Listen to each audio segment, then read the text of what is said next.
Hello friends, this video on structure of atoms part 1 is brought to you by examfear.com. No more fear from exam. In this lesson we'll know about the discovery of protons, neutrons and electrons and also their characteristics. We'll describe some Thomson, Rutherford and Bohr atomic models. We'll understand dual nature of electrons.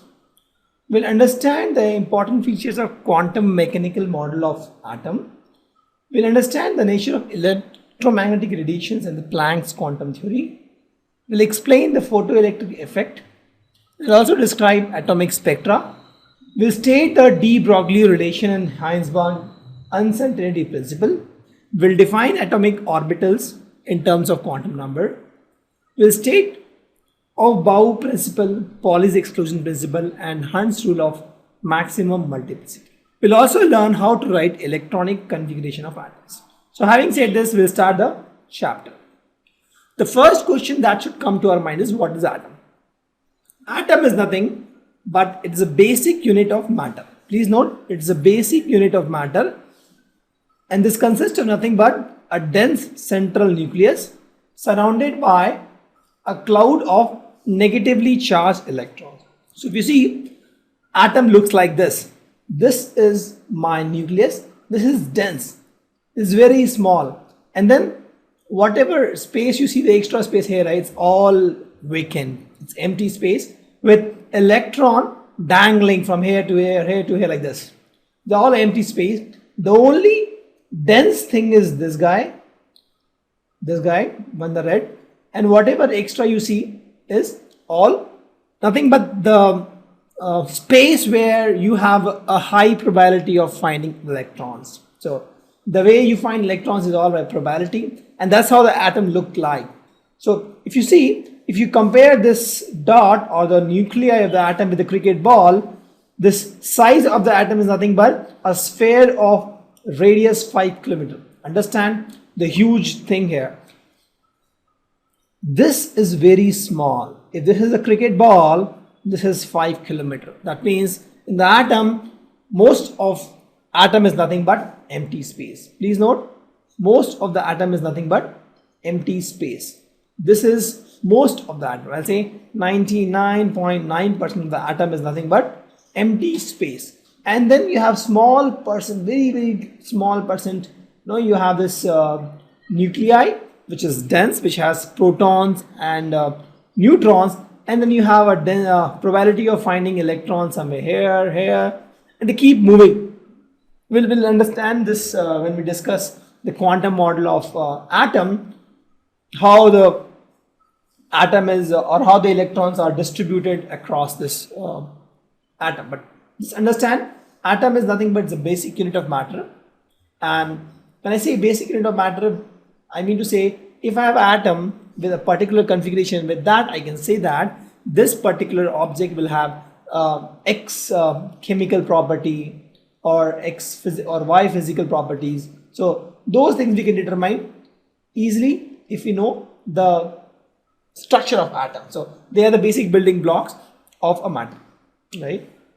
And they are nothing but 99.9% empty space and very a tiny amount of tiny nuclei with a hell lot of space, empty space where electrons move around and jump around. And that's all the electron is all about. And it's all 3D. It's in the form of sphere. Please note, it is 3D. It's 3-dimensional. It is not 2-dimensional. It is not like a plate. It is like a ball. It is like a ball. It's 3-dimensional. It is like a ball, right? It is like a ball. It is 3-dimensional spherical shape. Now I told what is atom. The question comes again, why study atom? Why should we study atom? What will happen if we don't study atom? So if you see the things which we use, for example, coal, the plastic bottles, the soap, the fabric, the toys, tea, coffee, medicines, everything is atom. If you want to understand the chemical reactions, you need to understand atom, right? If you see anything, lemon, balls, apple, car, the pencils, erasers used, everything has atom, right? So if you break any of these into small parts, for example, if you take this apple and you cut this apple, you get this much pie. You again cut this, and then you find something very, very small as atom. Actually, you can't see atom with the naked eyes, but that's the building block of this any matter. So with atom, if you know the atom with which this apple is made, you can tell about the characteristic of this apple or any object.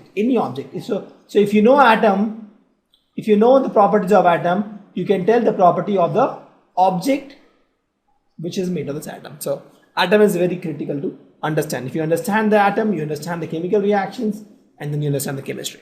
So before we understand the actual picture of atom, which I have shown in the second slide, let's understand the history of atom, how this atom came into picture. Because the processes are not born, right? It takes time to evolve definition of atom, and same thing happened. So let's study the history of atom.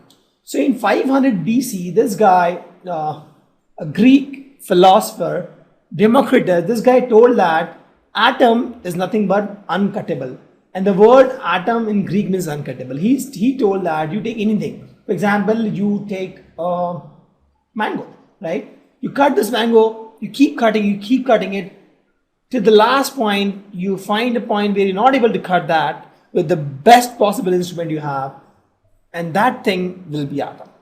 That's what his definition was, right? You take any object, you keep cutting it, and you reach a point where you are not able to cut it further. That particular thing is atom.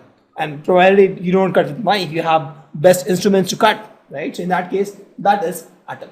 Atom is something which is uncuttable. This was a definition given by Democritus in 500 BC. And that was the time when the word atom came into, because before 500 BC, the atom word was not even there. Nobody knew what atom is, right? So this guy gave the word atom. Then in 1805, if you see, almost 700 years after this, because this guy gave term atom, but there was just a philosophy. There was no experiment at this point of time. It was just a philosophy. Some people used to believe it, some people used to oppose it. This guy in 1805, he proposed the atomic theory, and he had some experiments done to prove this.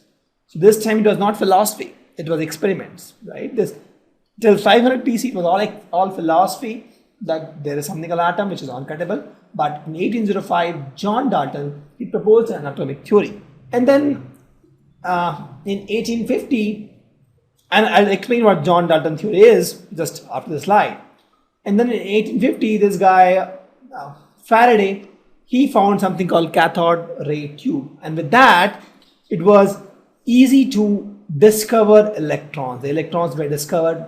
And then this guy proposed a model, 1909, Rutherford. Thomson proposed a model, and then in 1909, Rutherford proposed a model of electron. We'll go through all this model one by one. And then this model had a lot of demerits. Then 1912, Bohr proposed a model. And please note, all these models are not correct till now. And then in 1912, Bohr proposed a model. It could answer a lot of questions, but still this model is not appropriate. And please note, when the Bohr proposed this model in 1912, he assumed that electrons are charged particles, right? He assumed that electrons are just particles. We'll explain in the next slides or next few slides that electrons are not only particles, they are dual in nature. They have wave property and particle property. We'll explain that. Hold on for that. And then 1924, this guy de Broglie gave a hypothesis on the dual nature of electron.